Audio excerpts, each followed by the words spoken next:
This is John Jackson Miller, and you're listening to the Star Wars Canon Podcast. May the Force be with you. There are stories about what happened. It's true. All of it.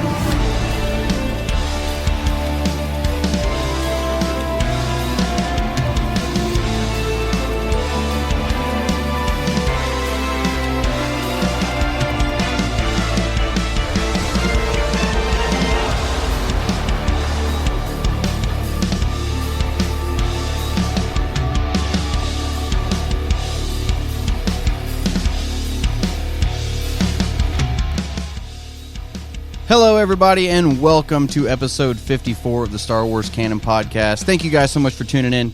I am your host, Brian Miller, in studio. With me this week, once again, from across the pond, you guys know him and love him, Mr. Usef Waly. How's it going, brother? I am good. Thank you so much, Brian, for that lovely intro. I'm really excited to talk some more Star Wars, man. And I love it. I love it. No matter what happens, even if it's 3:30 in the morning over here. Don't care. Still want to talk some Star Wars. A lot has been happening, and I'm sorry that I wasn't available last weekend, but we always want to keep some content coming out. Star Wars is the bread and butter. Do you know what I mean? Absolutely. So, yeah. Yeah, no, absolutely. I like I said when the podcast first came back, when I took that hiatus, I'm glad to be back on the mic because This is a big stress relief for me, and I actually right now I don't know, nobody really knows this, but going through a very stressful point in my life right now, and Usef, you know what I'm talking about. But this is a good outlet for me, and now that I've actually got my own studio that I can sit down and make my content and sit here and work on the website, which we'll talk about here in a couple minutes, and put all this together for everybody. I absolutely love this. When I get home from work now, it's basically walk in, kick my boots off, hug my son, kiss him, and downstairs. And I'm in the studio working. So it really is good to be back on. And the best thing about it is that we're not just like looking into a topic that we love. No. We're stepping into a whole world. Oh, yeah. That is genuinely what I love about Star Wars the most, that I'm stepping into a whole world when I think about Star Wars. It's easy to do, yeah. It's easy to get lost in it. Right, yeah, exactly. And if anybody ever feels that they are, I mean, I don't know, if anybody is getting told that this is childish, that this is not, something that they should look into, guys, if you love it, do it. Because it's such a whole wide world. There's so much to love it. I love the Force. Other people love the heroes. Other people love, the dynamic and the action in it. There's always something to love in this, field in Star Wars. Please, if you love it, just look into it. Oh, yeah. You'll find something that you love in it, and it will be our release for it together. Yeah, no, I just love a good story, and that's what got me into a lot of this, and I want a good story to take up my time. I've always been that way. So luckily we've got quite a bit to talk about this week though. Before we start getting into all of the content that's coming out and everything like that, I wanted to let you guys know we have got full reaction videos on our Patreon account. It's patreon.com/1138productions. I think I've got the last episode I still need to put up. I've got it done. I just need to upload it. That should be uploaded before this episode airs on Saturday. But head over there if you want to support the podcast at all, or either of the podcasts, not just Star Wars Canon Podcast, but Marvel Cast also. Those guys are doing a good job over there. And show your support there. I'd really, really appreciate it. So, also wanted to talk about 1138productions.com. And I can't talk about that without answering another question that I got. So, I got asked what happened with the Star Wars Canon Library mobile app. And I haven't really given an official explanation. I've kind of thrown out what kind of happened, but I haven't really given a full explanation, an official explanation on it yet. So I figured I'd take the opportunity real quick before we get going on this episode as to what happened to that mobile app. So for those of you that don't know, what was it, a year and a half ago, Usef, 2 years ago? I started working on a mobile app for canon material. Kept everything in chronological order. There were links to purchase everything, cover art for everything. A link to this podcast was on there. There was a community page. There were some other things on there as well. And I finally got it built. It took, a year and a half to build? Finally got her built, got her out, and she started going. And for those of you who've never built a mobile app or haven't looked into it, it's a very expensive process. Having to pay for server space and developer accounts for Google and Apple and all this. So the platform I was using, I'm going to go ahead and call them out. I never wanted to before, but I'm going to go ahead and call them out. So I was using BuildFire to build my mobile app. Right. And they upped the pricing every 3 months. I was paying for the mobile app every 3 months quarterly. And every 3 months, the price was going up and up and up and up. And I couldn't keep up with it. And so not only did it get expensive, we did end up getting a cease and desist letter from Lucasfilm talking about it, and I ended up fighting it and beating it. I sent them a letter back saying, I don't see how this is a problem. I'm not making any money off of this thing. I don't see how I'm using the IP inappropriately. And I got another letter back saying, even though they disagreed with me, they were going to drop it because, we don't agree with what you're saying, but you're not making any money off of it, so we can't really do much about it. It was a moot point because it ended up getting too expensive to keep going anyway, which is saddening because it was my baby. I loved that mobile app. I was so proud of it. I had big plans for it. I really did. It was really cool. I loved it. And there was nothing like that out there yet. I mean, there was a couple people had made mobile apps, but they were.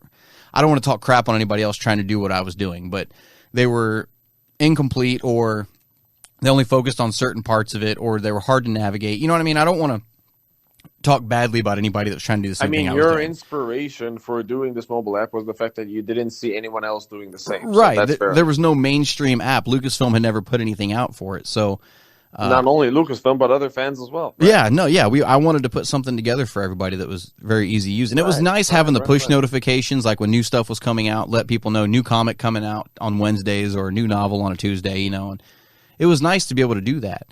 But sadly, I no longer have it. So the mobile app ended up getting taken down completely. BuildFire and I got into an argument about it, and they deleted it. They completely deleted every bit of my code, everything. So it's not like sitting in a file folder on my computer anymore. It literally no longer exists. Physically, spiritually, it's gone. Like it's just dead.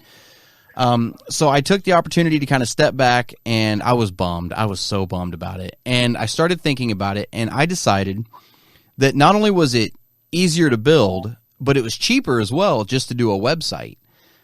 So I sat down and started building 1138productions.com, which is now live. You guys can go there, listen to this podcast on that website. You can check out our YouTube videos there. I've got the canon timeline on there now, color-coded, completely updated. There's an about section about all the hosts for everybody for 1138 on there. I'm working on a Legends timeline to put on there as well. I got actually one of the emails I got told me, because I put on Facebook the other day, I was working on a Legends one also. I got an email saying, if you do that, you're going to be on everybody's Christmas card list.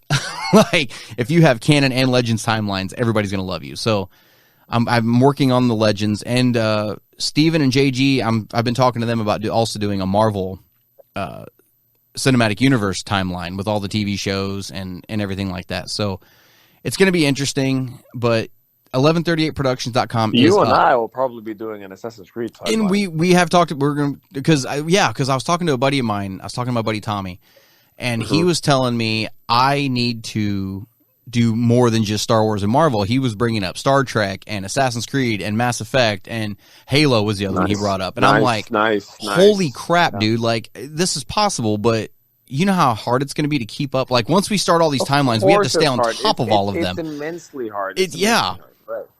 So and the Star Trek, I'm not a Trekkie by any means, but with Star Trek, you start breaking down into the Prime timeline, and you've got the Kelvin timeline. Like, it starts to get really convoluted. So some of those would be really tough to do, but damn, if you could put them on the website, that'd be cool.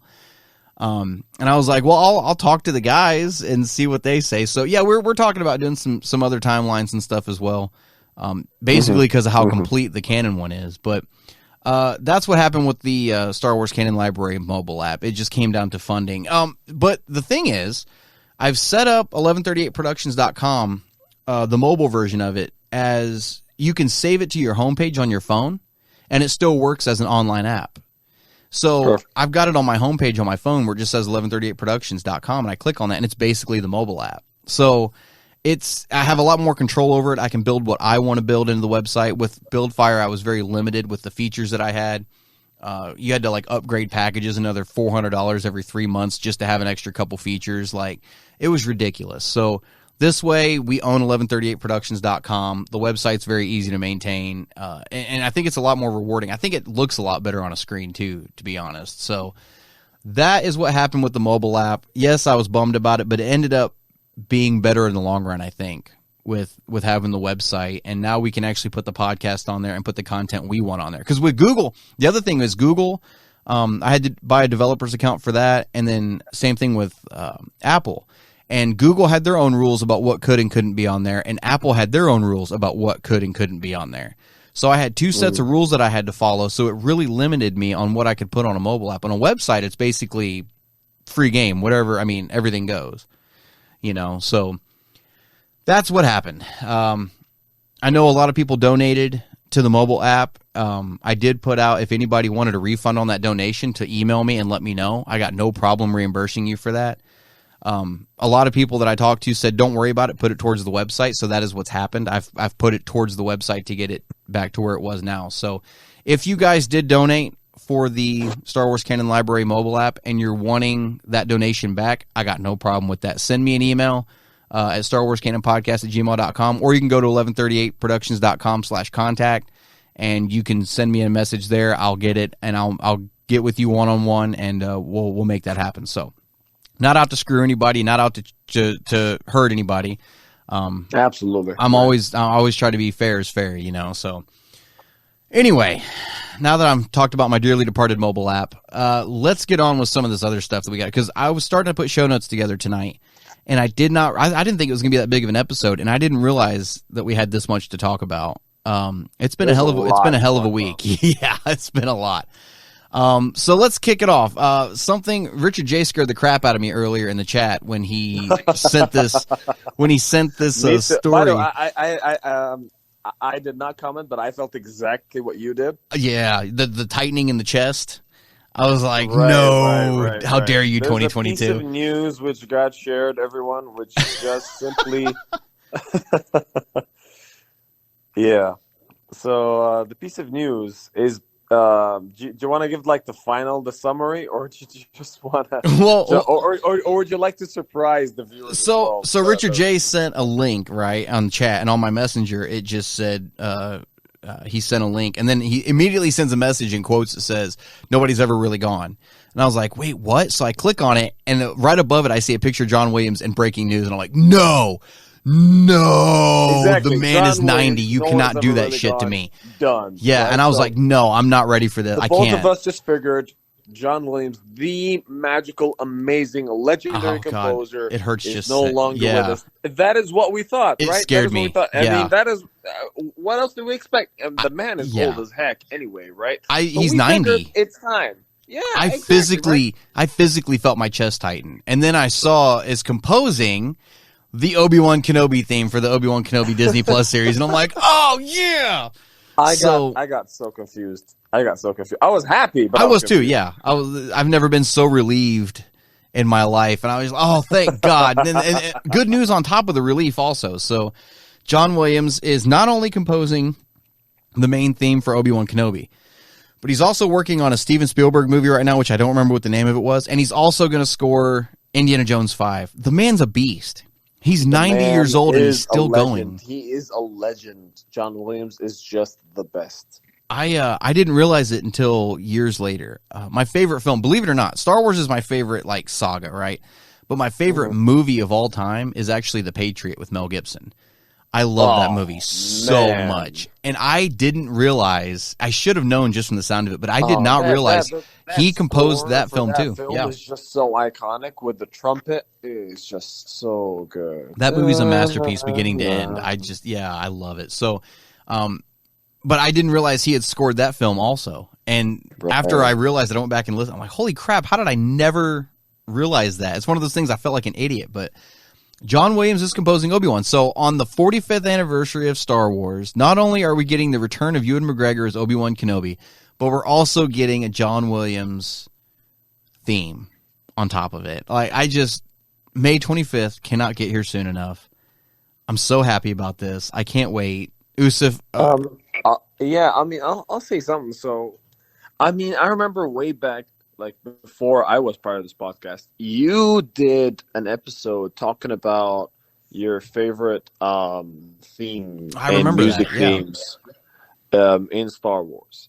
And I got so upset internally because you did not include John Williams' theme when not Duel of the Fates. It was something else entirely. It was the fight between Anakin and Obi-Wan. in Revenge of the Oh, Sith. did I not put it So in there? no, not in your top 5. You didn't. Not in your top 5. You had Oh. Yoda. Oh, you, yeah, I you love had Yoda. Yoda in Clone Wars, which was fantastic. by the way. Yeah. And like I completely understood why you chose the ones you chose, but seriously, today until this day, I have the John Williams, the set in my head. It is just so damn good, and he is iconic. The man is iconic because there's a big thing about music in general, right? So I don't consider myself a musical person, as in I can't hold an instrument, but if I hear something, I damn well sure I know where that came from, right? Right. Because it carries so much sentiment with it. It's not just a track anymore. It carries an event. It illustrates something that happens.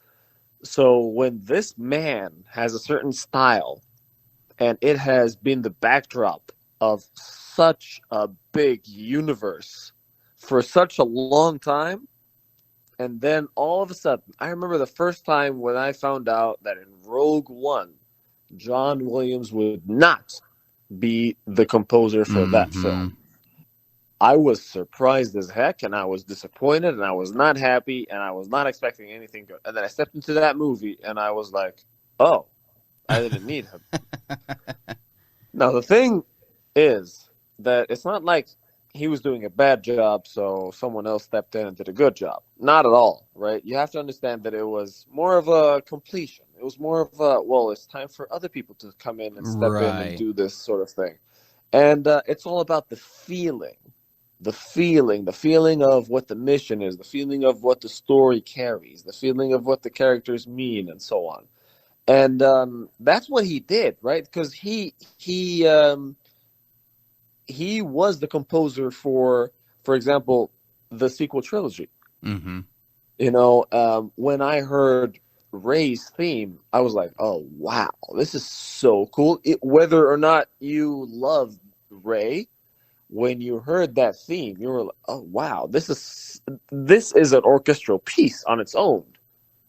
And you just have to understand this from on sort of musical perspective. It is so cool. If you're a Lord of the Rings fan, oh, I could listen to The Shire all night on a loop. And you hear every single sort of different theme, and then you go back to different universes, and you hear the individual themes that define that universe from a musical perspective.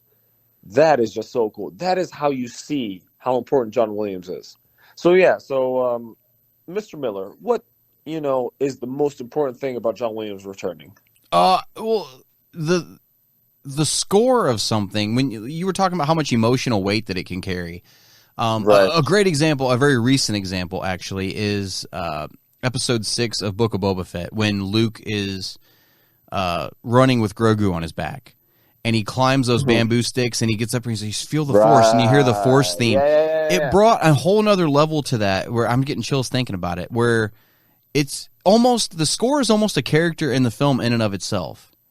And it really not, if you shoot a scene right with no music, and you still, you can still relay that emotion, but the score, when you get the right score with it, that just takes it to an entirely new level. And a good score, I get goosebumps when I hear, like you said, Lord of the Rings. When I hear some of the music in that, I get goosebumps. And same thing with like the Force theme in Star Wars, I get goosebumps. When the twin suns, when he's staring at the twin suns, that Force, that I absolutely love that. And then you were talking about Rey's theme, how whether you like the character or not, that still is Rey's theme. When you hear that music, you think Rey. Right. When you hear, the Imperial March, you think of Vader. When you hear Yoda's theme, I love Yoda's theme. And Leia's. Yoda's theme and Leia's theme are two of the greatest pieces I've ever heard. And you automatically identify those characters by those tunes, and that says a lot about a composer. To be able to to latch a piece of music onto a character to where you see it, or when you hear it, you automatically see that character in your head. So I'm ecstatic that John Williams is coming back. The man's a powerhouse. I mean, the man's earned his retirement how many times over, and he's still going. I mean, this is the definition of do what you love and you'll never work a day in your life. The man loves to do this, and he's still going. I can't wait. So I was already looking forward to Obi-Wan, but this is just going to add a whole new level to it. So John Williams fantastic. Is composing Obi-Wan. I think that if he was, alive for a certain purpose, it would have been just to cap off Star Wars. Don't say that. Don't say that. I don't even want to think about that. I know I'm cruel. I'm getting that chest tighten I'm again. Waiting to hear it. My chest is tightening again just thinking about it. I'm not ready. So no, Jay, I don't mean that. Of course, I mean that is very cruel of me to say. But no, speaking, I get it. It just this just makes Obi-Wan Kenobi series even better for me. Genuinely. Oh yeah, absolutely. On a real perspective.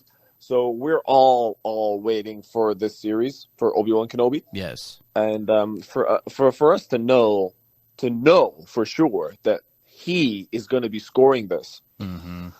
On a very large scale, right? I mean, I've seen directors come back and say, "Well, I have a good relationship with a certain composer." And I spoke to him about what the mission and the story was. Let's say, Interstellar with Hans Zimmer. Oh, yeah. So the director basically told Hans Zimmer what the story was about. And he had nothing. He didn't tell him about space. He didn't tell him about anything. He told him it was about the relationship between the father and his daughter. And he was going through a saga.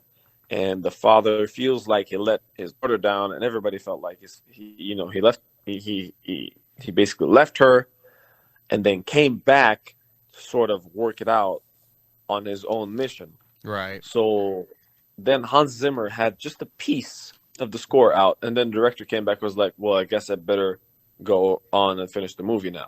That was how good the composer was. That he had the soul and the feeling in it. And that I'm sure John Williams has done with this show. Oh, yeah, absolutely. That is how serious I feel about it, because he not only does he know Star Wars, he has it from before, but he more importantly knows the feelings of every character. Right. He's composed different, he's composed the main themes for every different scene, for every different feeling. And now that he's reaching beyond and getting the theme from the old world of a certain character and pushing it now into what is going to be not a sequel, what is going to be a culmination. Yeah. I can't wait for that. I'm hoping that this is what it is. I'm hoping that for him, this is a culmination. It's not just, so this is another part of the Obi-Wan story. No. I'm hoping that he sees this the way I see it. Brings it full circle. And that it's, yes. And that is more of okay, so this is where Obi-Wan we get to see this as a culmination of Obi-Wan's time, not just as a Jedi, but as a hermit, but as, a potential father, because he is a potential father figure or an older brother figure for Anakin, and he is a potential father figure for Luke, even though he doesn't even exercise it at all, but he's still going through his own story, so he's a potential sort of, journeyman as well.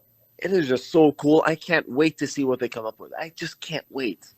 Especially with John Williams on board. Man, this is just so cool. Oh, yeah. So, Jay, when you listen to this, just know you gave me a heart attack. And, but you instantly, you gave me a heart attack, but at the same time gave me the greatest news that I got all day. So, John Williams is composing Obi-Wan. Very awesome.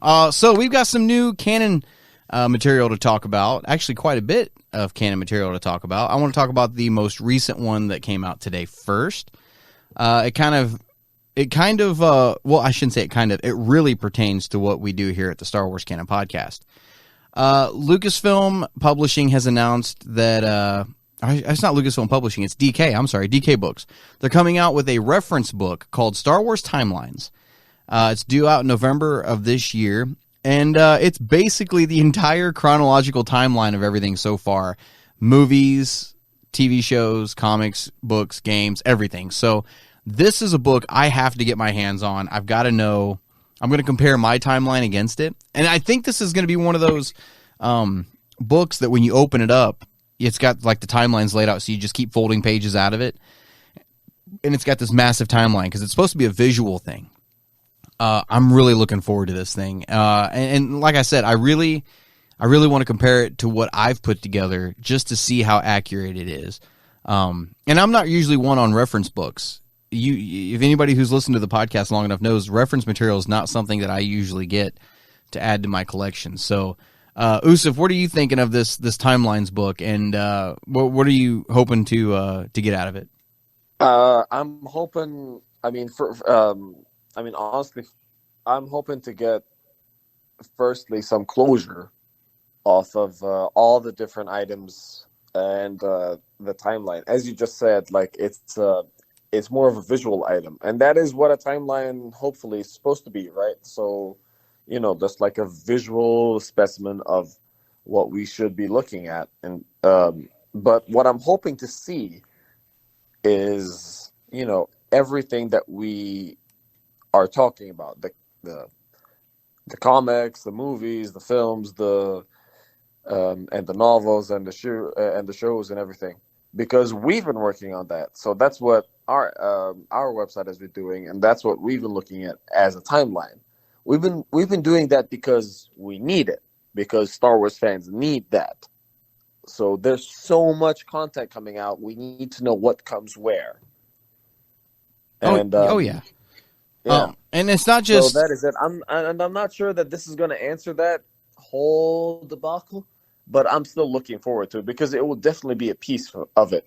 Yeah.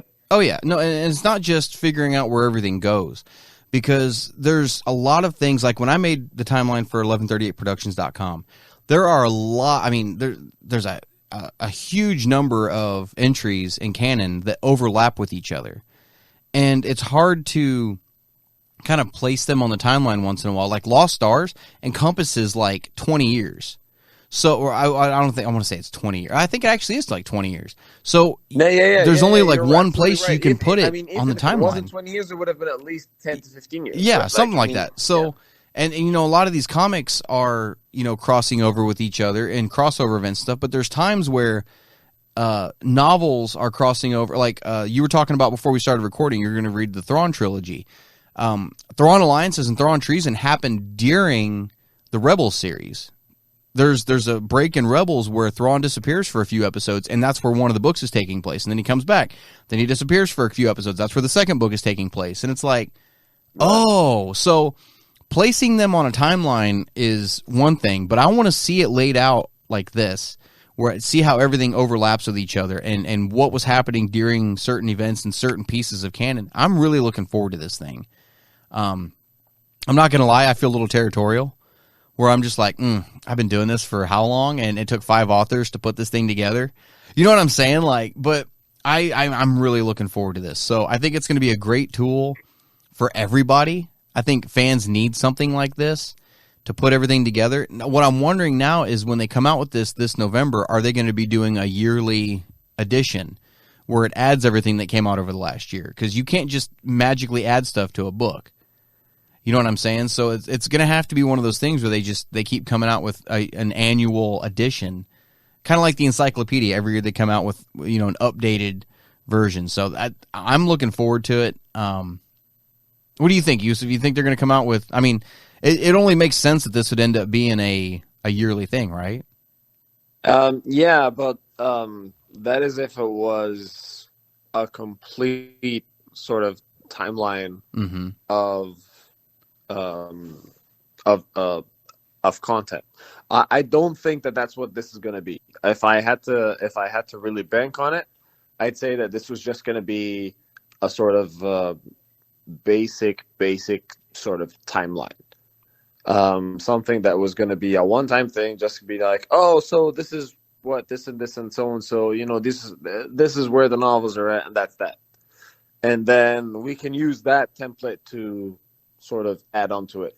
But Gotcha. In terms of Disney or Lucasfilm actually putting out a timeline, I don't think they would, because for that kind of company to bring out any sort of content, it has to. Basically, they would never release something that could be criticized, and they don't want to be criticized for them having a lot of content with like, oh, this is behind this, and this is after this, and this is behind this. I know that this is something that we love, but they see this aspect of it as something that could be criticized. I get what Something you're saying. that can be like, yeah, Kind of like, oh, see, this is a bit complicated because so and so. Oh, okay, so therefore you guys have a complicated franchise. So that's what they're worried about. Whereas personally, I'm like, well, I mean, you have a lot of content, and this is an amazing story. Yeah, it has loops and holes, so you gotta jump around here and understand this and understand that. So does Avengers. So does Marvel.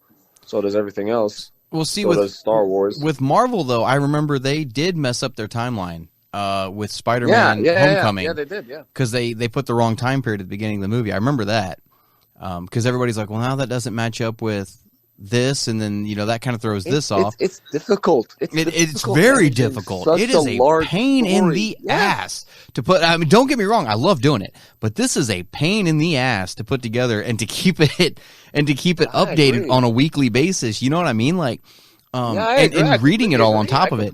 It really is. Don't get me wrong, I'm not complaining. I love doing it. Like I said, this is my stress relief for this reason. But it's tough. For this reason, I don't think that they're going to be releasing such a definitive, amazing sort of timeline that's going to be like an annual edition or anything like that. I just don't think they'll do it. I would love to think that they could do it, so only time will tell. Right. But I think what I think they will do is just a one-time sort of thing where it's like a graph or a one-line sort of thing where they explain.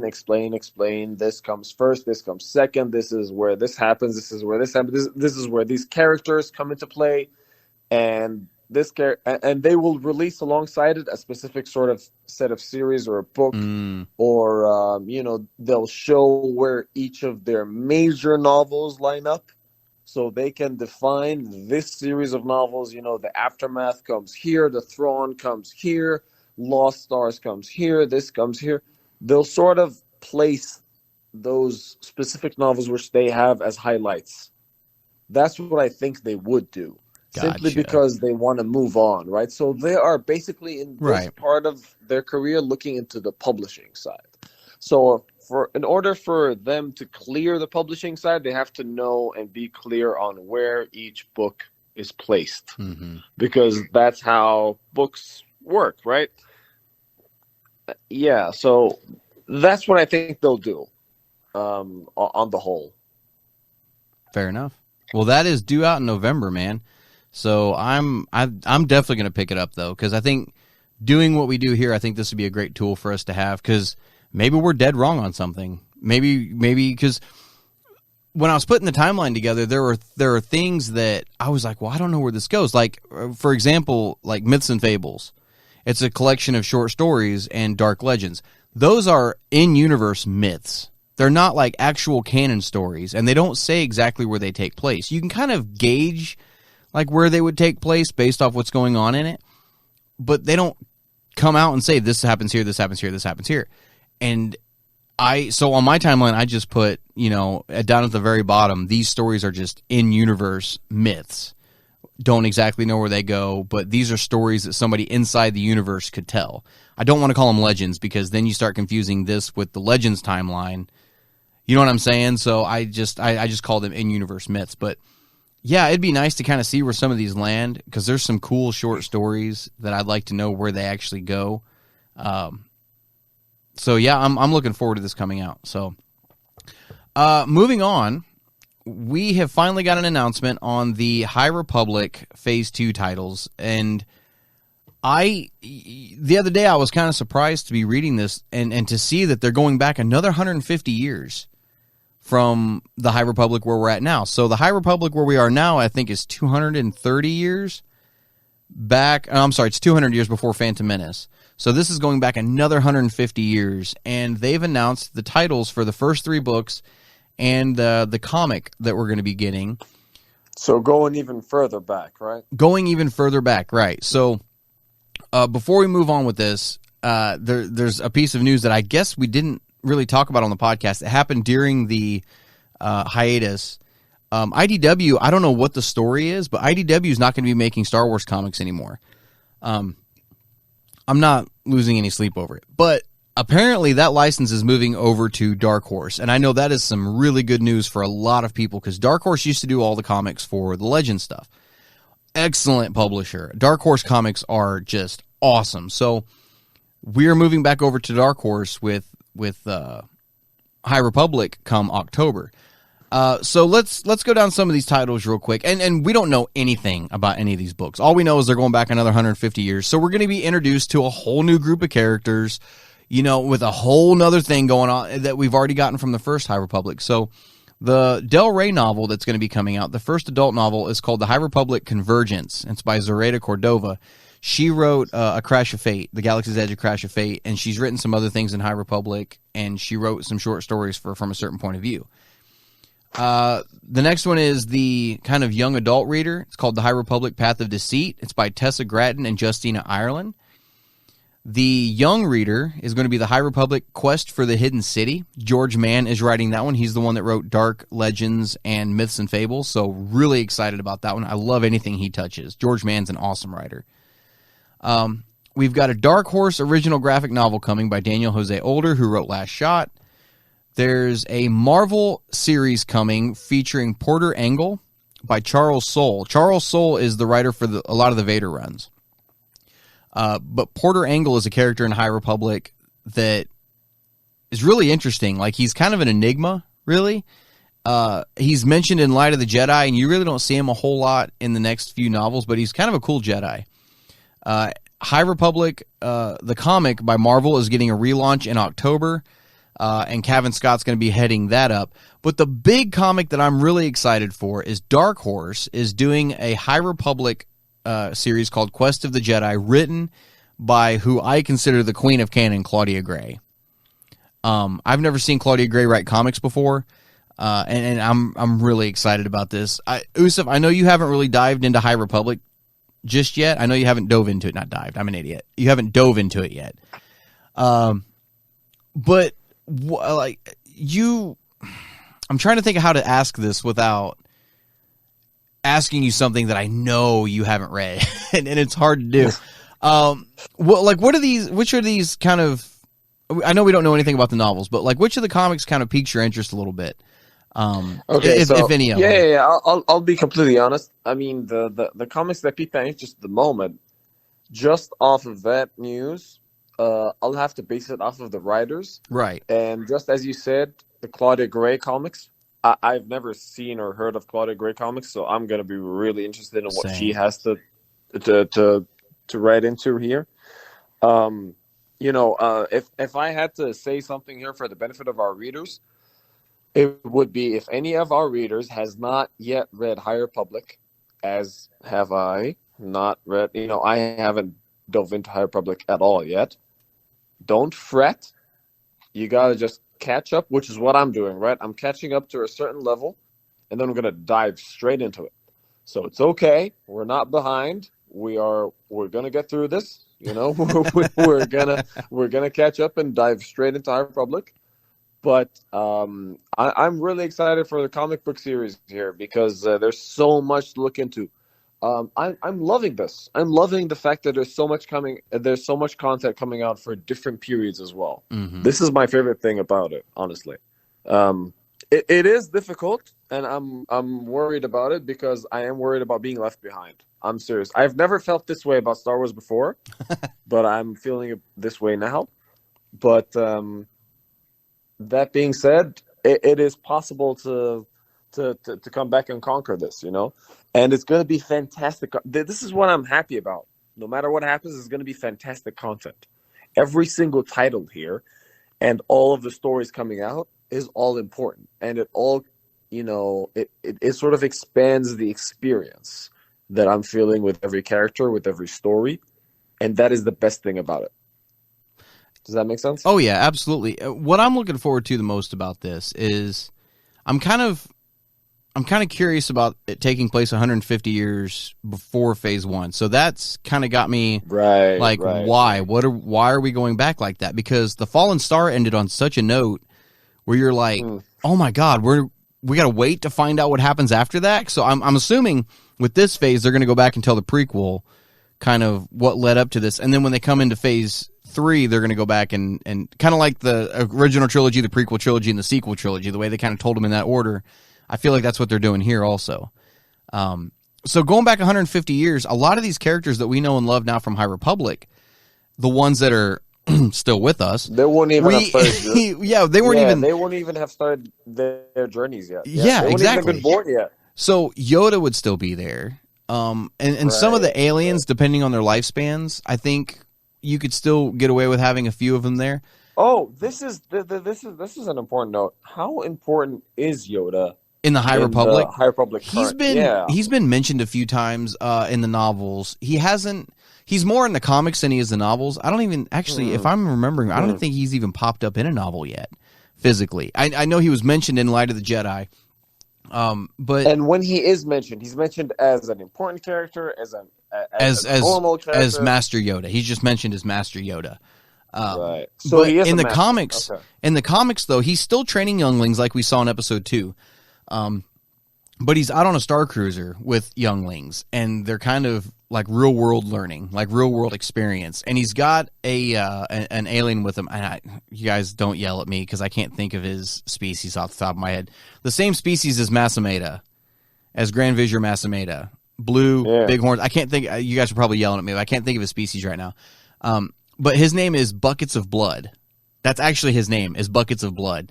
And he refers to himself in the third person. So he always refers to himself as Buckets of Blood. So, and he's an awesome character. He's actually really cool. But he's helping train this next generation of younglings. So that's what Yoda is out doing. So Yoda is more in the Star Wars adventures, like the Star Wars High Republic Adventures comic, than anything else. He's crossed over into a couple of other things, but that's mainly where Yoda lives right now in the High Republic material. Well, yeah, I mean, him and the Shagrians and whatever, or the yeah. Thank you. Yes, that was it. Yeah, but yeah, that's basically what he's doing now. And so this, you're going to be seeing Yoda even younger now. I mean, he's another 150 years younger, and so it's interesting to kind of, and he's going to pop up. Like he has to. He's going to pop up. So I'm curious to see how they're going to pull this off and introduce us to a whole new group of like human characters. We're not going to have Avar Kriss. We're not going to have Stellan Gios. We're not going to have, Elzar Mann. We're not going to have these characters now. You know what I'm saying? So, no Bari Yagas. Like there's no other character that I can really think of that would have been alive 150 years before this. Porter Engle, I get why he's getting a comic run now because he's old enough. He would have been alive back then. So I'm excited to see him in his younger days, to be honest. But he was a really cool character in Light of the Jedi. So I'm excited for all of this.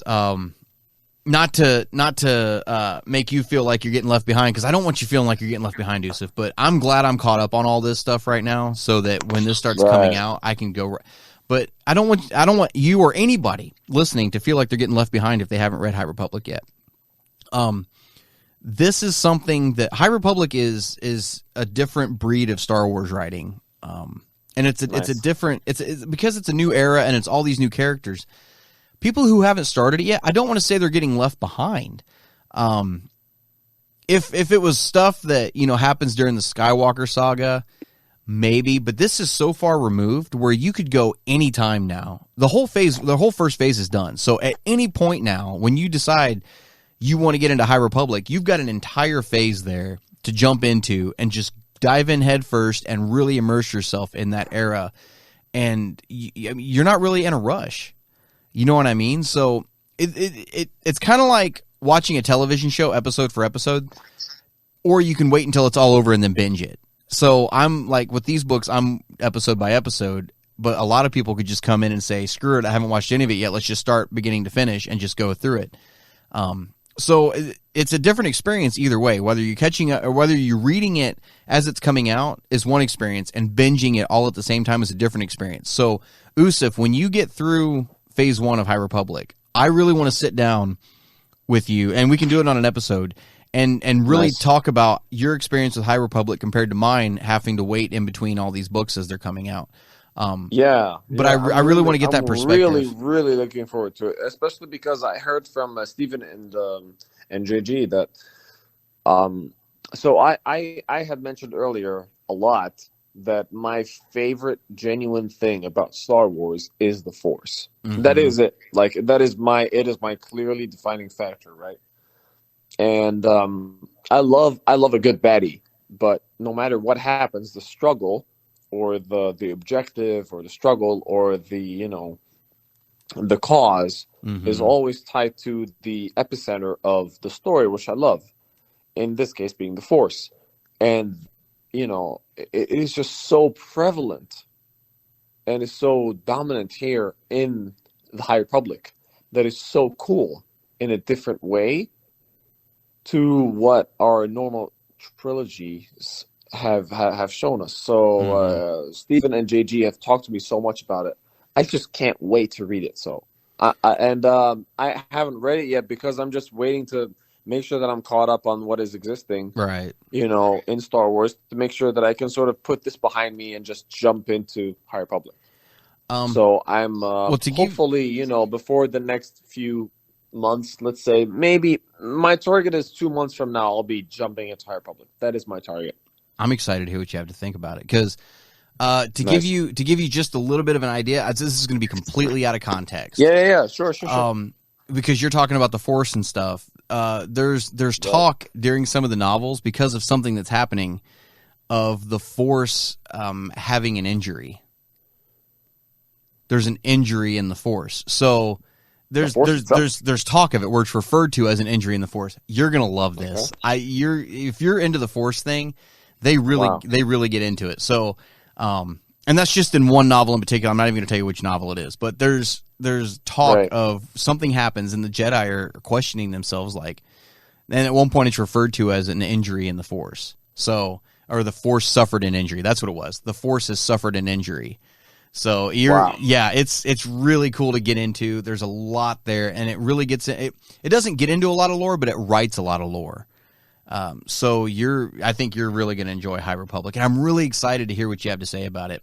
And what your thoughts are on it. So, High Republic Phase 2 is coming out. I think that's starting in October, I think is what they said the release window was for that. I've got time. Nice. So, you've got plenty of time. Yeah, you're going to... Because I think with you, once you start High Republic, you're not going to be able to stop. Because I know you, and I've read these books, and I know how you're going to be, and I think you're just going to...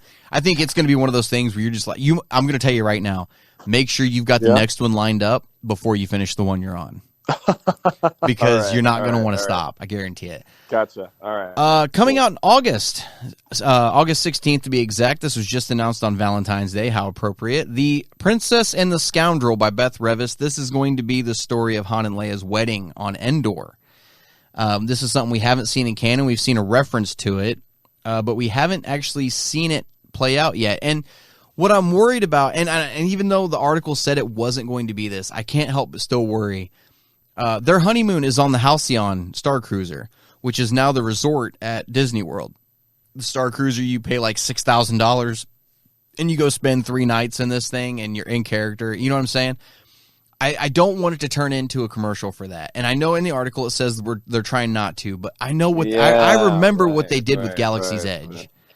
I still remember what they did with Galaxy's Edge, where everything was just beating you over the head with Batuu, Black Spire, Galaxy's Edge, Black Spire, Batuu, and I was just like, God, I get it. You guys have a Disney park. I get it. Because that entire 5-month period where all that canon material was coming out was all advertisement and commercials for Galaxy's Edge. They even did a 5-issue run dedicated to Galaxy's Edge, and I was just like, I get it. Like, I can't go. Rub it in my face a little bit more. Like, I get it. So I'm hoping this book isn't just a commercial for the resort, because I know they're doing a comic series for it too, the Halcyon. But I'm excited for it. It's Han and Leia's wedding, and we don't have a lot more. It's nice to get more stories with Han and Leia. You know what I mean? Since we're moving away kind of from that era a little bit. What do you think, man? Well, yeah. I mean, it's really cool to actually get some more stories, and especially that this is more. We're filling out more stories which have only been, we've heard of references to this kind of event, and we're filling it out. We're going to get some more stories, but I mean, as you say, I hope it's just not more advertisements for what is already like existing, resorts or whatever. I think that this is going to be a really cool space to get some more content, to get some more like events, some more special events, right? So Han and Leia, getting married, this might have happened where, Lando goes off and does this sort of thing to get them like a certain bouquet of flowers or something. It might be really cool. It might be a joke. It might be something chill. I'm interested to see what goes on, because it might be something like a sort of snippet. It might be like a 15-minute thing, but it feels like an hour because you're seeing it from different from different people's perspectives. So I'm interested to see this kind of stuff, because something like this is just going to be like an add-on to one of my favorite characters. You know what I mean? Right. It's just going to be like a sort of like expansion, like a sort of snippet, like a sort of add-on. Yeah. Well, I'm excited for this kind of stuff. I'm always happy for like extra releases. Oh yeah. For the classic characters, and they are. Correct me if I'm wrong, but they are the essentials, right? I mean, they're the A-team. Leia, yeah, Luke, they're the A-team. Perhaps, of course. I'm not just saying perhaps, but of course, Vader. There's a certain set of the OGs. characters. Yeah, the OGs, exactly. And we're gonna have to call them the OGs, by the way. We're gonna have to, because if we get into High Republic, if we get into sequel trilogy, if we get into other sorts of characters, we're gonna have to be like, okay, so who's the core here, which gets us really excited? Well, I mean, Thrawn might get us excited, but they're not core. Mandalorian might get us excited, but he's not core. So on. So Tarkin gets me freaking excited, but he's not core. Do you know what I mean? Even though he was at the time of the OGs, but it's different. So yeah. But I'm happy to have that content coming out soon. And it was funny that they announced this on Valentine's Day. I thought they were just going to release it. I thought it was at first. I thought it was the release, but they were just announcing it. Yeah. Right. Yeah. I just thought, why don't you just give it to us? Like, why don't you just say that it's going to come out? Why don't you just give it to us now, or at least give me like 10% of it, just like they normally do. They normally give us like a sort of preview, an which excerpt is a part from of it, the novel or a part of the comic or a part of something, and then this is what comes out later. Well, it's being written by Beth Revis, who wrote Rebel Rising, the Jyn Erso novel. I don't know if you've read Rebel Rising yet. Unfortunately, not yet. Okay. No, I'm not gonna dive too deep into Rogue One novels, but I am gonna read them for sure. Okay. I really enjoyed Rebel Rising. I liked the way Beth Revis brought that character and kind of fleshed her out. You really see why Jyn is the way she is in Rogue One. So I'm excited that Beth is writing this one. And actually, she's written some other short stories for like from a certain point of view and stuff. But I think this is only her second foray into an actual novel proper. So I'm excited for it. It's due out on August 16th this year, and we're getting this right after we're getting Shadow of the Sith with Luke and Lando. So we're actually getting some more content this year with the OGs, and I'm excited for it. We don't have a lot of Luke stuff. We don't have a lot of Han and Leia stuff in that time period. When I was putting the timeline together, I realized there's a 9-year period there where there's nothing. There's nothing at all that happens in a 9-year period on the canon timeline. So it'll be nice to get some stuff that actually to kind of flesh that area out a little bit. So The Princess and the Scoundrel is due out on August 16th. One more thing to talk about before we get into mailbag questions. We know Obi-Wan the series is coming in May, but we are also getting an Obi-Wan Kenobi comic run. I don't know if this is going to be 5 or 6 issues. I'm assuming it's going to be 5 issues. like most of the self-titled runs.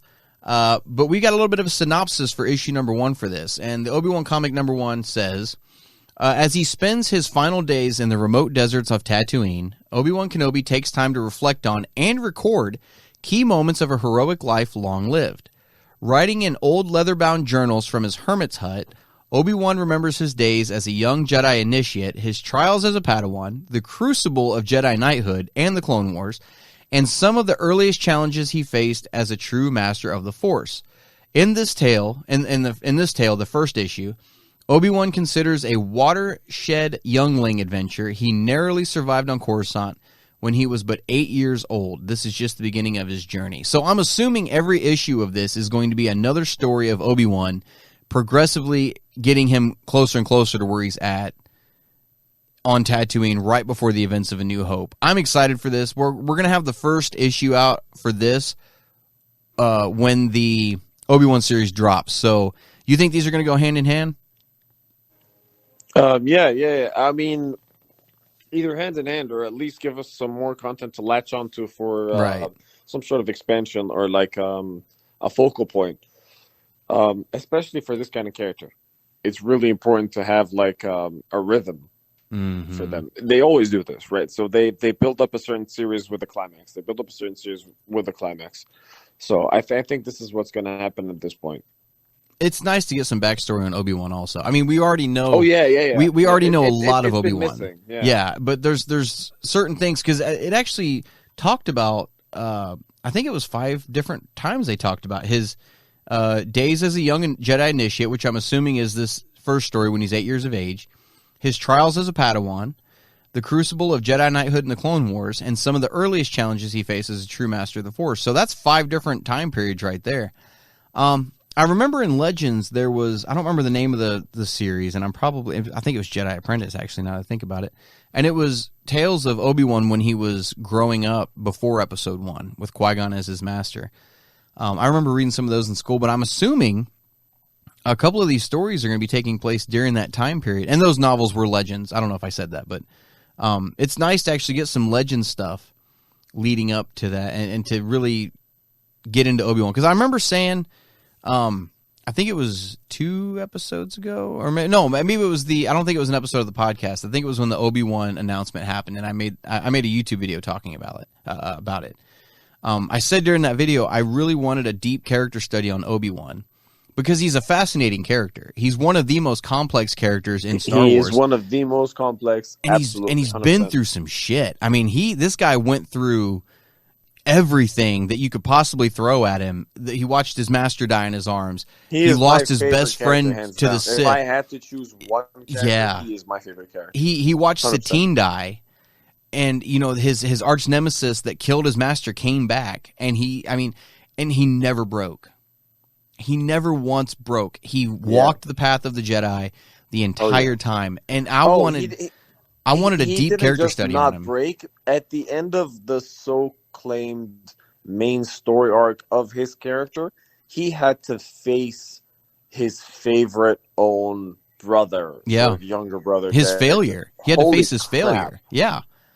And holy crap! And exactly. so between this comic and the series, I'm wanting a deep, like, character dive expose on Obi-Wan Kenobi. I mean, like I said, he's already complex. We've already seen everything he's been through, but to see some new stuff that we've never seen, especially with the Obi-Wan series, I cannot wait to see the episode where he finds out, because I really hope it's in the series when he finds out that Anakin is still alive, because he left him for dead on Mustafar. I think he left him for dead. He just couldn't be the one to finish him. I think he spent years thinking that Anakin died on that riverbank. And when he because I want to see him find out that he's still alive and that Vader is still around kicking, I think that's going to be a blood-chilling episode. And to see him go through that on top of everything else that he's already gone through. Yeah. This is going to be an emotional series. And then this comic is just going to be I think it's going to be a really good companion with that series, just telling these other stories leading up to why he is the way he is. So the fact that we're getting all this Obi-Wan content is just, I'm so excited. Like, my heart is singing right now. Obi-Wan is one of my favorite characters. Yoda is my favorite Star Wars character.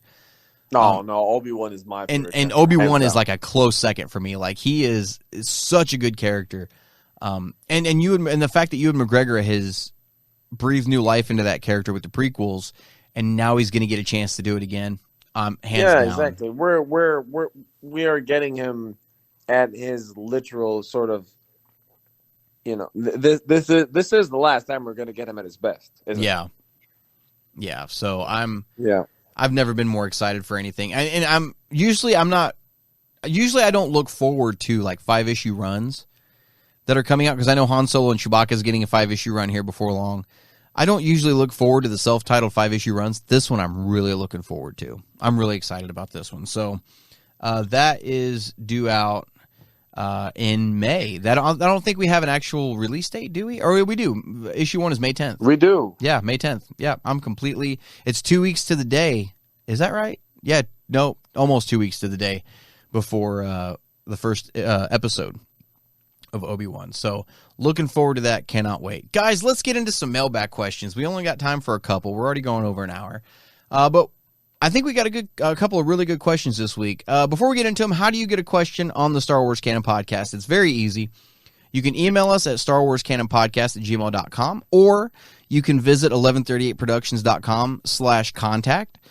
You can type in your question there. Make sure to put in your name, what show you want it to go to. And it's not just for Star Wars Canon Podcast. You can also send a question to Marvelcast Podcast if you guys want. I'm sure those guys would love to get some mailbag questions over there. So you guys can go through and send your questions that way. I go through and pick out a couple each week. And Usef and I were talking before we started recording. You guys are sending in some really good questions, and it's really hard to go through and just pick out a couple to that doesn't put on mean the you show. shouldn't do it. Please send in your questions. Please no matter do. what, we will get to them. We will, yeah. And Usef and I have even talked about doing special mailbag episodes where we just kind of go through and kind of get caught up on mailbag questions. Yet, we save them genuinely. We love them. Absolutely. And sometimes, I was telling Usef before this, if a big piece of news drops at some point, usually there's 7 or 8 mailbag questions that are all that same topic, and so you kind of got to go through and just pick one out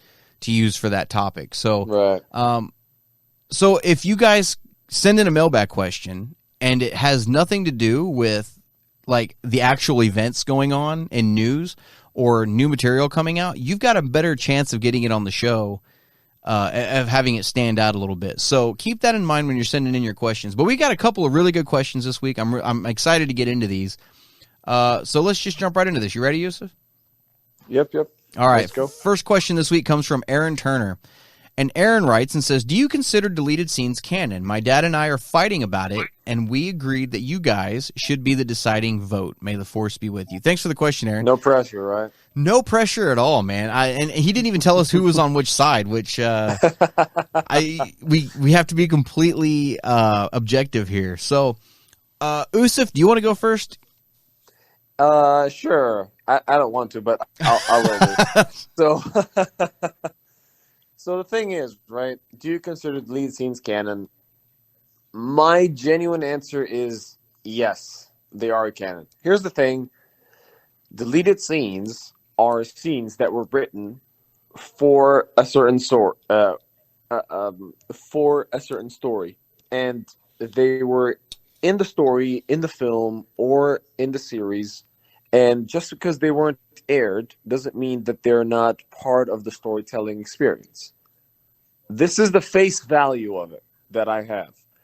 If I dive a little bit deeper and say, for example, like this is off the top of my head, this is completely hypothetical. Yoda might have told Luke, something about an exercise for, sensing the Force throughout the forest. But a deleted scene might have been, there's a snake or a sort of animal speaking to Luke beyond the forest, and something didn't sort of connect well. So Yoda has to go back and sort of re-explain that again and again and again. That doesn't mean that didn't happen.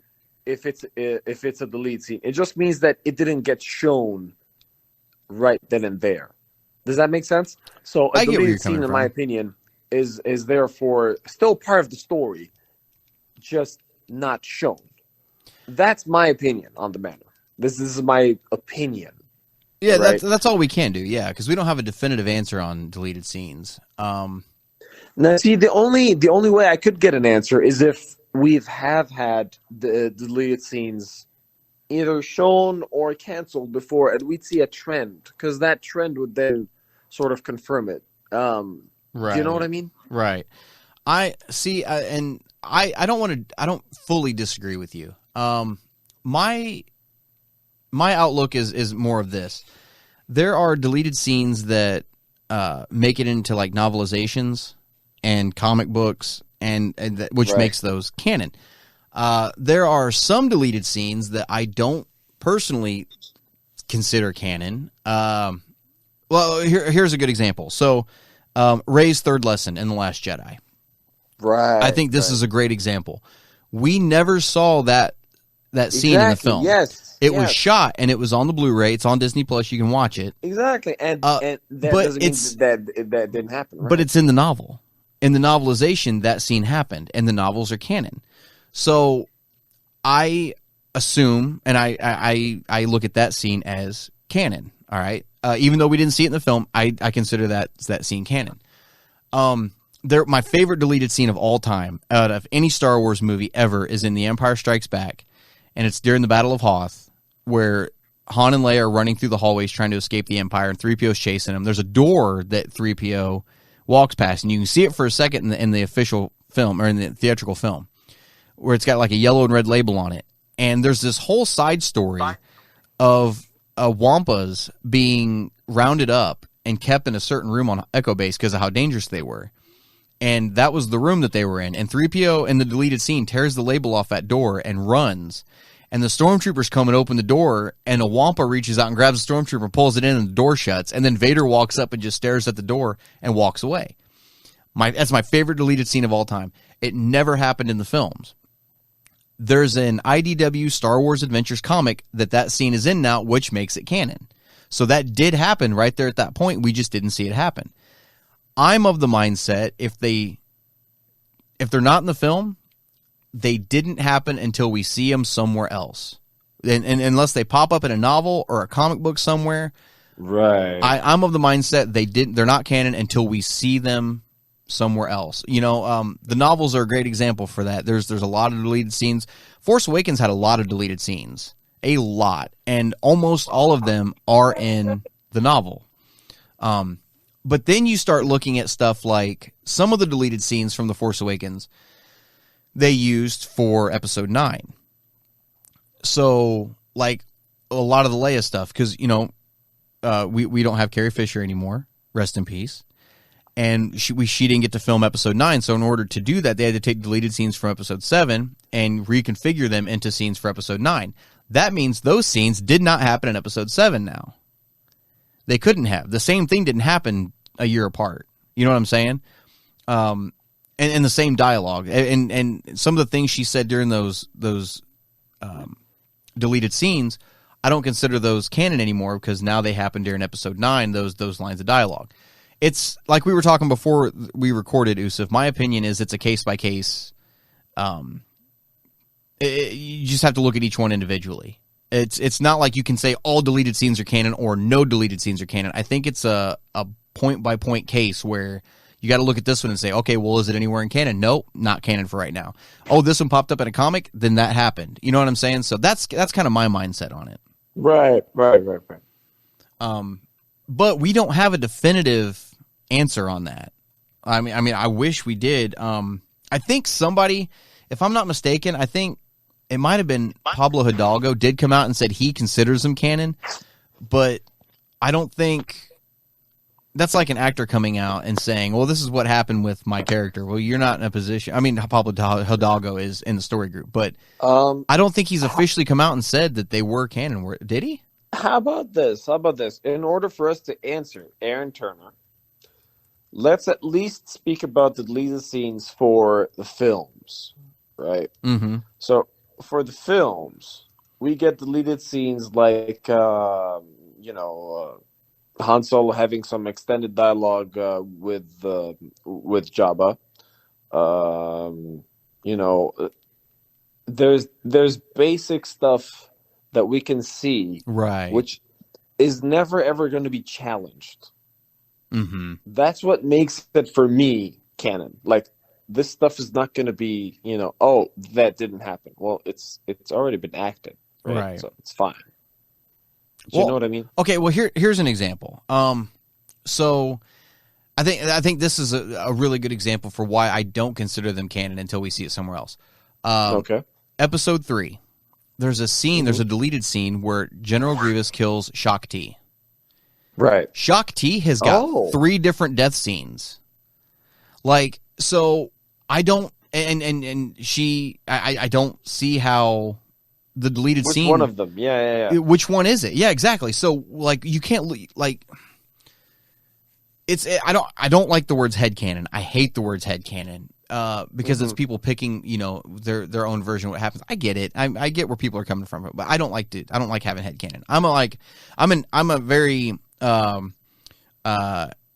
what's the word I'm looking for? I'm very OCD when it comes to, okay, did this happen or not? Like, so I really need to know, like, what is canon and what isn't. So with, like, Shaak Ti's death, I'm like, oh crap, I don't want to consider that scene canon now because she died somewhere else also. So it's, like I said, it's a case-by-case basis, and so I think you have to look at each one individually. I think that's the official answer, to be honest. I don't want to be arrogant and say I have the official answer, but that's the only thing I can think of to explain it. So, yeah, I hope we fix that argument between you and your dad. Don't get mad at your dad for too long. Just saying. It's nothing to be mad about. The man's older. He is. More. He's wiser. He knows. I wish I could still go back and tell my dad. I wish I could apologize to my dad for a lot of shit. Right. But yeah, no, don't fight about it. I'm assuming you guys aren't fighting. I'm assuming you guys are debating. So keep it friendly debate. Keep it civil. So thanks for the question, though, Aaron. Thanks for being a listener, brother. Do appreciate it. Thanks, Aaron. And the last question this week didn't have an actual name on it. It was signed Bob Vance, Vance Refrigeration. So they threw in a little The Office reference there, which I appreciate. I love The Office. So Bob Vance from Vance Refrigeration writes in and says, at what point do you think we'll start to see more Legends content? I loved the old books and wish they would keep publishing them. I understand your channel keeps up on canon stuff. But would you ever consider doing a Star Wars Legends podcast? Just wanted to plant the seed for the idea. Keep being a positive influence on us fans. Thanks for the question, Bob Vance, Vance Refrigeration. So Legends stuff, it's kind of an iffy subject for me because I think you and I talked a couple weeks ago, Usef, about how it's hard to read Legends stuff now because it's hard to differentiate what happened and what didn't. We are working on the Legends timeline for 1138productions.com, courtesy of Richard J. He put that sucker together for me like a year ago. So I'm going through now and getting it put into the website. So we are going to have the Legends timeline on there. As far as the Legends content goes, they are still doing Legends content. Star Wars Visions wasn't canon, so I consider that Legends. The Ronin novel that came out wasn't canon, so that's Legends, even though it doesn't have a Legends banner on it. The Old Republic video game, the MMO, is still going. It's Legends. They could come out tomorrow and say that's all canon, and it wouldn't affect anything. And then I'd have to go play 175 hours of Old Republic to know what was going on. So I think we're still getting some Legends stuff, but yeah, I don't see why we couldn't keep getting more. As far as the Legends podcast, my hands are full with this one as it is. And with Legends, I think Usef will agree with me on this. With Legends, there's only so much content because they're not coming out with a lot of stuff right now. So when you got to a point where you've reviewed all of it and you've talked about all of it, then where do you go?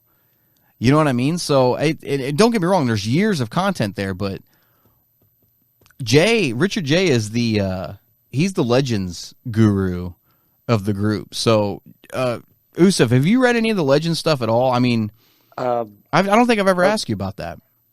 Yeah, so the reason why you haven't asked me about this because I have specifically said that I don't want to talk about this. But here's the thing. Fair enough. My focus so far has been purely on canon. Right. Because just as you said, there's years of stuff in Legends, and I don't want to get confused with stuff that doesn't contribute to the main story. Right. Okay. However, and this is a question that is poised in a very specific way from Bob Vance of Vance Refrigeration. That Bob has specifically asked, do you think you would like to see more Legends content? So there is a specific separation between Legends content and canon. Okay. Mm-hmm. So far, we've been focusing on canon for a good reason. This is canon. This is what's going on. This is what's supporting the stories. This is what's supporting the events. Now, personally, do I want to see Legends? The answer is heck yeah. Because on the one hand, even if it's not supporting the main stories or what I've seen, whether it's Luke, whether it's Leia, whether it's Asajj Ventress, whether it's Clone Wars, whether it's whatever, I genuinely want to see it because it provides, firstly, an alternate storyline. Secondly, just more content in the universe that I love. So, in general, Legends or an alternate event does not change the physics, does not change the sort of bio infusion of a certain, universe. Whatever it may be, if it's Lord of the Rings, if it's Star Wars, if it's Marvel, if it's whatever. For me, I would have loved. I mean, a year ago we did a sort of trial of Luke Skywalker, and I mentioned that in the Luke Skywalker of Legends, he was badass. He was what I wanted to see in canon, but I didn't see that in canon. So therefore, I didn't even know that there was an all-powerful Luke sort of thing floating around somewhere potentially, because I didn't see that in canon. So how could I have seen Luke doing what I wanted him to see if it didn't happen in canon? Well, basically, it happened in Legends. Mm-hmm. So if I had read Legends enough, I would have seen that it was possible. I may have been satiated in that and then been in canon. Oh, well, I see why he was sort of struggled and, he was struggling because it's a normal storyline for a certain hero and so on and so forth. So perhaps my feelings would have subsided. You know what I mean? So, right. So Legends does have this effect where you get to experience different aspects of a character which you may not have experienced otherwise. Mm-hmm.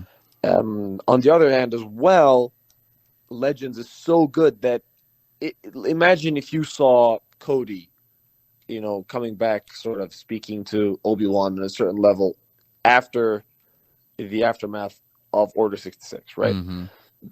So this is just it's just something that could have happened, right? So you get to scratch that itch, sort of thing. Mm-hmm. So yes, the short answer, I'm sorry, this is not a short answer at all by any means, but I mean, Bob Vance, I would love to have more Legends content, and I would be happy to have a sort of like a set of videos which we would do weekly just to talk about Legend stuff, because that would just be in the Star Wars universe. We'd like to talk about the events of perhaps having so-and-so happen, or the comic book run of this Legends thing happening between Darth Vader and Obi-Wan, or so on and so forth. It would just be so cool to have that happen. Or Darth Malgus, or doing something in the Legends, sort of thing. It would add more content to a universe that I love, and it would create a space where we could discuss more and more about the possibilities of the physics of the universe. Yeah, I'm not against doing a Legends segment on the podcast. I don't know if I want to do a full podcast for Legends, but I wouldn't be against doing a Legends segment where, once in a while, if, there's a gap in canon material coming out, I got time to sit down and power through a couple of paperbacks. Like, I don't see why we couldn't talk about them, I definitely think they need to keep making Legends material because there's a market for it. There's an entire sect of fans that love Legends stuff, and that's what they grew up with. They want more of it. It's the people that really, I don't want to say it's the people, but, right. But I don't want to say the extremists either, but they're mainly the ones that are saying they don't like how Disney has taken over and said, this is not canon anymore. I grew up with those stories. How can you tell me they didn't happen? Because, and I don't see why they can't continue those stories. And I think, like I said, there's a market for it. There's a group of people out there that would love to get into it. If they started publishing more of it, I think it would get some people like you and I to sit down and go, well, they're still continuing those stories. Let's see what's so great about them, and sit down and actually read them. I've only read a handful of Legend stuff. Shadows of the Empire. I've read the Heir to the Empire trilogy with Thrawn, the original Thrawn trilogy. And there's a handful of others that I've read here. I loved Darksaber. Darksaber was such a cool novel. It had nothing to do with the Darksaber in canon, but it was awesome. Basically, Usef, what happened was the Hutts got their hands on the plans for the Death Star, and this is well after Return of the Jedi. And so they were like, we're going to build our own Death Star, but we don't need all the extra crap. We just want the cannon. So they built this giant cannon in space. And so when it fired, it looked like a dark lightsaber when it was firing. So that's where the name Darksaber came from. It was an awesome novel. It was one of my favorites. Cool. And it was actually, that was the novel that General Madine died in. So it was a really good book. So there's some really good stuff in Legends that I've read. One of them that surprises people that I've never read is Darth Plagueis. I keep getting told I need to read Darth Plagueis. I've never read it. I loved the Darth Bane trilogy. If they came out tomorrow and said the Darth Bane trilogy is canon, it's going on the shelf. I don't care. That trilogy, I physically love that trilogy so much. So I wouldn't mind doing a segment on Legend stuff for you guys out there that really love that. I'm going to temper some expectations. Don't expect a full show on it like we do with canon. Because I haven't got time. Like, between my day job and being a dad and doing this, I just don't have time. I barely have time to sit down and read the ones I do now, so, but yeah, no, I wouldn't mind bringing a positive, kind of outlook to some of those novels as well. Don't get me wrong. I know there's some really bad stuff in Legends. There's some really bad stuff in canon. I admit it. But I wouldn't mind trying to be a positive influence on Legends fans also. So I saw once that there was Legends continuity sort of thing about General Grievous and how he had attained certain lightsabers, and that it was specifically Legends and not canon because it was so detailed about how he'd gotten the lightsabers, which Jedi, and there was like a collection of at least like 50 lightsabers or something. Oh, that'd be cool. See, something like that. It's just so cool and so off topic and so not norm. I would just love to see it. Right. Genuinely. Yeah. No, I'm with you. There's a Legends novel that, in Return of the Jedi, when Luke is fighting the Rancor, I shouldn't say fighting the Rancor, when he's running away from the Rancor. Right. And he goes to open the door and he picks up the skull and throws it at the gate control. Okay, so there's an entire novel based around the guy whose skull that belonged to. Oh, no way. that entire, from what I've heard, I don't know, I've never read it, but from what I've been told, there's a novel based around that guy. So, yeah, to see stuff like that, I think it'd be kind of neat. But for the most part, I try to stick to canon just because it's hard to differ. Because like I said earlier, I'm very OCD. Is this canon or is this not canon? You know what I'm saying? So I think we should definitely try to, at some point, implement in a Legends. And it doesn't have to be a weekly thing. Maybe once a month we sit down and talk about something in Legends. Because like I said, there's a market out there. And I get where everybody's coming from saying that they want more of it. I really do. Oh, and just in case somebody doesn't know the answer to this particular thing, Star Wars Visions, it's not particularly canon, is it? No, it is not. Exactly. They came out and said that is not, yeah. So exactly. So the fact that there has been recent content come out from Disney, from Lucasfilm in recent years, in the last 2 years, which is not canon, shows that there is actually an appetite for it. And we're getting a second season of Visions. Exactly. So Star Wars Visions, for anybody who doesn't know, has come out, and it's absolutely brilliant. Okay, It is. It's amazing. Yeah, you just watch it to take it in. And this is a beautiful thing about Legends. You watch it to take it in. You don't watch it to calculate. You don't watch it to be like, oh, is this happening? Oh, what's going to happen next? Oh, is this going to tie in with a different event? Oh, is this and that and that? You just watch it to take it in. You take it at face value. You just do. Right. Just sort of read it in. You just enjoy it. Enjoy it the way you want to enjoy it. And this is a beautiful thing about Legends as well. So this is an amazing question for Bob Vance. Yeah. Thanks, Vance Refrigeration. It is. We and would actually, love to have Vance Refrigeration, sponsor the Star Wars Canon Podcast at 11 That's Favorite right. Productions. out of the Dunder We would Mifflin like to offices, have, yeah. We would like to, no matter where you are in Pennsylvania or any state in the U.S., Vance Refrigeration is always welcome. And look, there's one more thing I wanted to say about this canon non-canon thing before which, by the way, real quick, I looked up Ronin. It is not considered part of the Star Wars continuity. Right. It's not. Ronin too. Right, Ronin, right. Yeah. It says Ronin is abstract and philosophical and meditative. So it's basically its own universe. Like Ronin is its own entire Star Wars universe. But what I was going to say about this canon non-canon thing is I got asked a question one time about like the original theatrical versions of Star Wars compared to the special editions, to the DVDs, to the Blu-rays. And so the way I kind of look at it is the Legends films are still the original theatrical releases where Han did shoot, where Greedo didn't pop off a shot. That's Legends as far as I'm concerned. When you get into like the Disney Plus versions and the Blu-rays, those are the canon versions. You know what I'm saying? So that's kind of the way I look. Like when you watch the theatrical versions of the classic trilogy, the original VHSs, or the Laserdisc. I got the Laserdiscs around here from somewhere. That was a blink and it was gone. The Laserdisc was, but I've got them around here somewhere. When you watch those, like that Han Solo and that Luke Skywalker and that Leia went on to fight Thrawn after Return of the Jedi. They went on to have the twins, and you know what I'm saying? And Luke went on to become Billy Badass. Like those are the films that I consider Legends. And then when you come to the Blu-rays and the Disney Plus versions, those are the Han, Luke, and Leia that went on to fight the First Order and, that had Ben Solo. So that's kind of the way I differentiate those also. So there's a lot of things you can look at in Legends that still exist. I mean, you can still watch the movies and know it's not like the classic, because I keep seeing people saying the sequel trilogy ruined the classic trilogy for me. Not necessarily. If you want to sit there and think about how that Han, Luke, and Leia went on to fight Thrawn, go for it.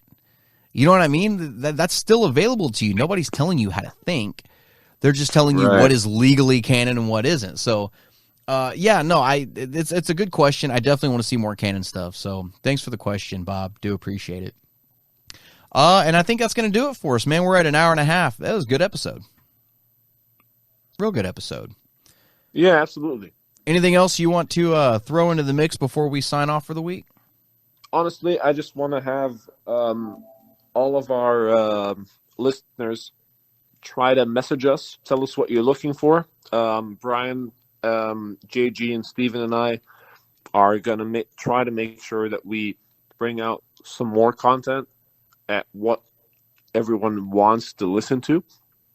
So, for example, we would love to do a sort of little snippet about favorite lightsabers, favorite characters.